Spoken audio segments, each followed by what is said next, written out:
Ryan Garcia shook things up with his bold take on the upcoming mega showdown between Terence Crawford and Canelo Alvarez. I see that Bud is gonna do good. He's gonna do good, but I don't think he's gonna win. But I do see Bud like getting a lot of punches off, being able to tag Canelo with some good shots, but they have no effect. Crawford, moving up 2 full divisions to challenge Canelo for the undisputed super middleweight crown, is a bold attempt to carve out history.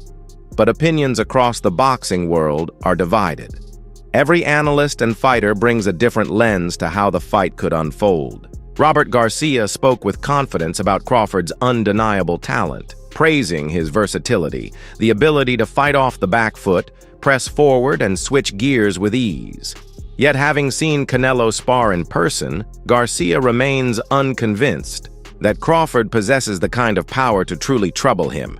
He predicts that Canelo will absorb Crawford's shots, keep pressing forward, and gradually wear him down. Even if Crawford starts strong and piles up early rounds, Garcia believes the fight will ultimately turn into Canelo's type of contest, one dictated by size, toughness, and ring control.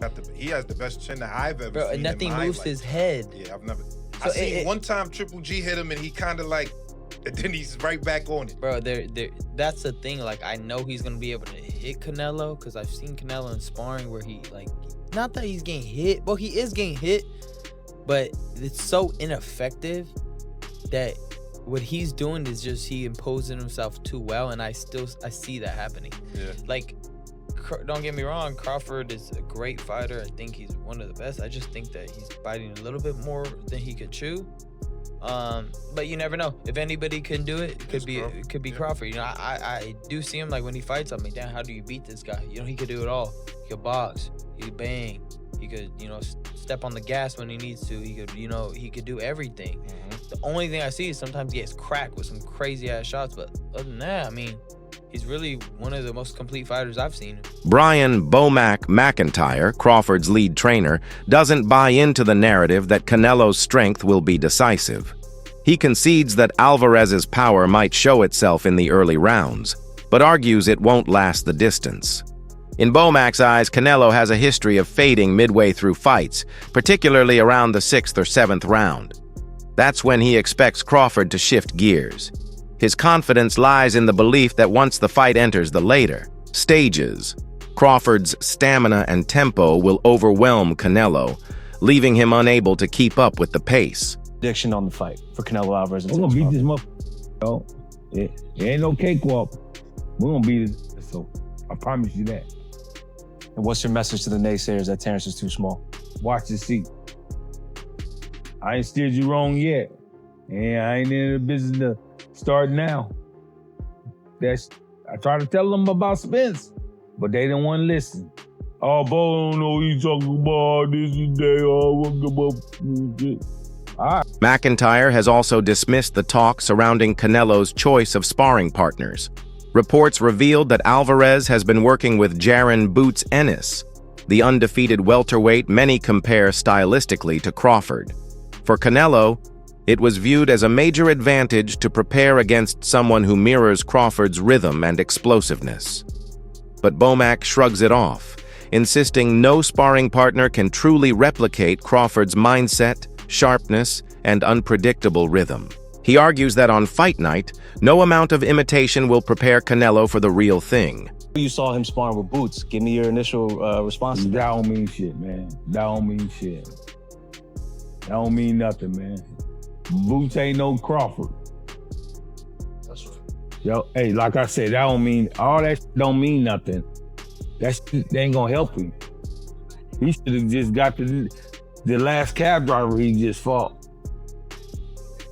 Cause that shit ain't gonna, that don't mean nothing, man. All that don't mean nothing. You ain't no Bud Crawford. They don't have that mentality. Having that mentality and going upside your head at the same motherfucking time, shit, man. I don't give a fuck about all that shit, though. Still, Canelo's camp views the addition of Ennis as a masterstroke. With a record of 34, 0, and 30 knockouts, Ennis is regarded as one of America's brightest rising stars, and his speed, angles, and variety reflect many of Crawford's best qualities.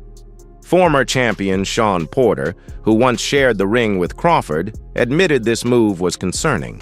To Porter, even a handful of rounds with a fighter as gifted as Ennis could give Canelo exactly the kind of preparation needed to anticipate Crawford's weapons.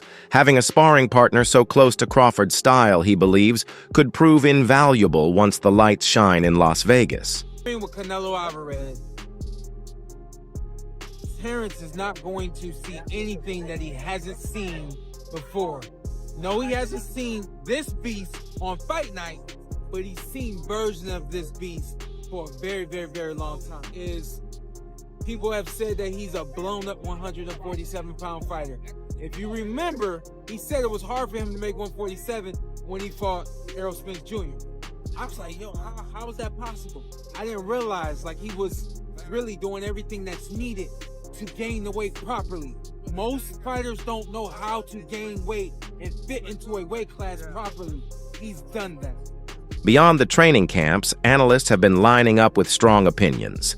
Max Kellerman, a veteran broadcaster respected for his sharp boxing insight, surprised many by siding with Crawford. His reasoning is that while Canelo remains an elite fighter, he's not quite the same as he once was. Years of wear, a career that started in his teens, and visible signs of slowing down lead Kellerman to believe the edge lies with Crawford. He points to Crawford's ability to rise through divisions and dominate, citing his dismantling of Errol Spence and other impressive performances. Despite Canelo's size advantage, Kellerman argues that Crawford's timing and craft are likely to shine through. They both have sky-high ring IQs. If I have to, Crawford. If you ask me again, like there's a reason that I think Crawford's the best pound-for-pound fighter in the world, right? Because I think, and Canelo once was. So even though Crawford is biologically older, Canelo has had the longer career. He's been fighting since he's a teenager, and there's been signs recently that maybe he's not the same guy that he used to be. By the way, I know people think Inoue and Usyk are ahead of Crawford. The ring has them rated ahead of Crawford. I don't, because to me, pound for pound is not a fairness issue. It's an issue of just who do you think is better. And the last time I saw Crawford, he moved up yet another division, beat at the time a guy I thought was the best fighter in the division. Turns out he wasn't, but I thought he was at the time. And before that, had just annihilated Errol Spence. So if you look at all the boxes, I'm going to check Crawford for most of them, if not all of them. But the reason Canelo is favored is because Canelo does a lot of things at a very high level, and he's a naturally bigger guy. But not everyone is convinced. David Benavidez, who has long chased his own showdown with Canelo, reluctantly admitted that the size difference may be insurmountable for Crawford. To him, it isn't about who is more skilled, but about physics. Canelo is a natural super middleweight, while Crawford is entering the division for the very first time. Benavidez, though clearly frustrated about not getting his own shot at Alvarez, believes that Canelo's strength, experience, and comfort at 168 will simply be too much for Crawford to overcome. Now, Canelo Crawford, we got another one. I think Canelo's going to win only because of the size. You know what I mean? Crawford is coming up 3 weight classes. So I think, Canelo's more of a natural super middleweight. This is Crawford's first super middleweight fight. So I got to go. I'm not going for Canelo. I'm just picking him. I think he's going to win. I think he's going to win. I've been in your last 5-6 fights. You're a monster. You're a beast. You versus Canelo, what's that fight look like? Are you knocking him out, or? I'll beat the shit out of him. I can't say I will knock him out because, you know what I mean? He's a great fighter. He's never been knocked out, but I could definitely say that I'd put a beating on him.